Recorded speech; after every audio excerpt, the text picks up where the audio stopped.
ito po si Mother's Choice Infinity Car Seat. Good for newborn up to 8 years old. Imported mold pull out from Australia, never been used. As you can see, meron po siyang kasamang box. Okay? So yung box po niya is replacement. Asen po, pero Mother's Choice din po siya. So ito is Infinity.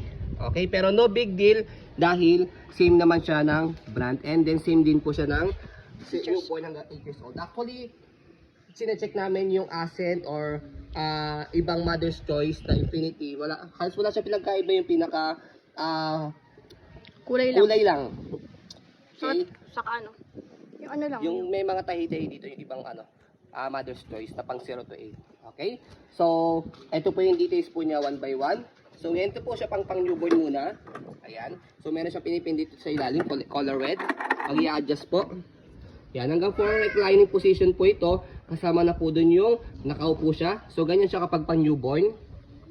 Pangalawa, pangatlo, pang-apat, upong-upo siya pang toddler na. Okay? Newborn pad, meron sa head, meron sa body. Okay? So, pag toddler na si baby, pag nasisikipan na po siya, pwede nyo na siya tanggalin. Okay? 5 harness.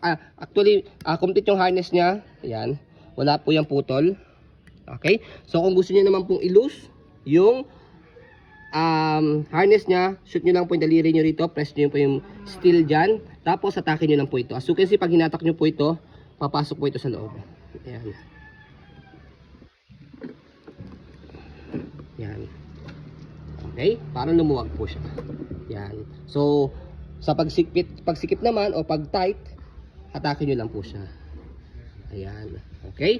So, pag gusto niyo naman po na hanggang 4 years old to sa ganitong height, depende pa po yan sa laki ni baby. Pagka naman po gusto niyo po i-adjust pa po siya hanggang 6 to 7 or 8 years old, press nyo lang po itong kulay pula. Hanggang 10 position po yan. Hanggang 10 position. Sabi 10 position dyan. Yan, 10 position. So, ito. Bilangin lang yung position yan. Okay. Yan. So, kung sakaling malaki na talaga si baby, ito po yung pinakasagad niya. Ayan. Okay. So, ito wala na naman itong headrest na ito pagka ganyan kalaki na si baby. Okay. So, depende pa rin naman sa inyo kung gusto nyo pa rin ilagay ito pagkasya pa naman sa ulo ni baby. Another comfort kasi malambot.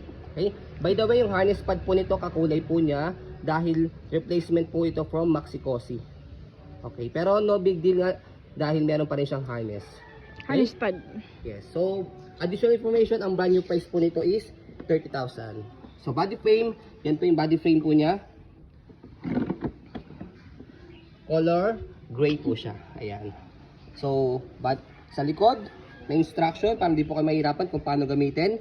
So, ito is sa likod po ng car. Disuksok yan. Meron siya sinasabit doon. Another support. Pag wala naman po, pwede nyo po ilagay po sa sasakyan po ninyo sa upuan. Sabit nyo lang po doon. Nakaganyan siya. Okay? So, manufacturing date, bagong-bago, April 11, 2022. Ang expiration ng mga ganitong car seat is hanggang 10 years po. Kaya maraming taon nyo pa po itong magagamit. Ayan. So, body frame naman po sa kabilang side. Ayan. Okay po. Ayan. So, ayan. Air Protect technology sa ulo niya. If in case na magkaroon ng emergency or maalog po yung daan. 10 position headrest. Next, 3 position recline. Pagka nakaupo, ay nakahiga, semi-recline. Yan. Rearward facing niya approximately 30 months. Okay. So, most compact rearward facing. So, kapag nakahiga siya. And then lastly, easy buckle height adjustment. So, ito po yung pag-adjust po ng harness po niya. Okay? So, ayan po, as you can see, very details po kami mag-video. Kasi ang shop policy po namin, no refund, no exchange, what you see is what you get. So, limited stock lang po ito. Ayan. So, mabilis maubos po sa amin yung ganitong stock dahil bukod sa mura po siya, ayan. Hindi expired. Hindi po siya expired dahil 2022 ang manufacturing date, 2022. Okay? 10 years po nyo po siya magagamit. And then sulit na sulit po ito. Okay? So, yun po, maraming salamat. Have a nice day and God bless po.